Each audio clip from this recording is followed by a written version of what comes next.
When I was just a reader, before I started writing in 2019. I used to always love reading the acknowledgments. I don't know why. I always thought it was fun. And I would read who the author thanked and the people that they would talk about in those acknowledgement pages. And I always wondered who those people were.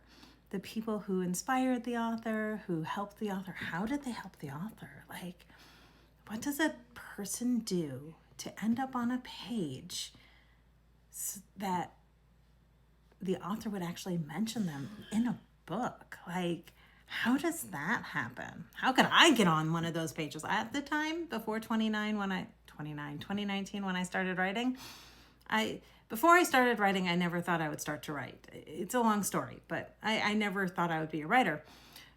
And I didn't know any writers. And so I never thought I would be on one of those acknowledgement pages. Now, am I on an acknowledgement page? One or two, not a ton. Not that I know of. People don't tell me, hey, I put you in the acknowledgements page. But I don't always tell people when I put them on an acknowledgements page. So, it's kind of fair.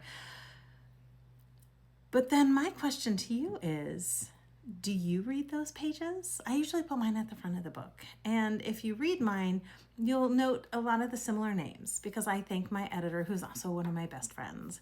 And I thank the people in my writers group. And I also thank the people who beta read and critique my book because, bless them, they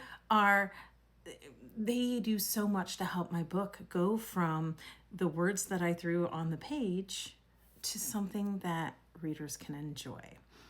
I have a ton of stories going through my head, and if you know the number of books I have published, and the number of books I don't yet have published, and the number of books I want to write, I have a lot of stories going in my head. That said, what I write and then the smoother books that I publish are close to the same thing, but the people who critique my books definitely help to make them better. And so I like to thank them. I also like to thank the readers because the readers are the reason I write. But do the readers read those pages? Let me know.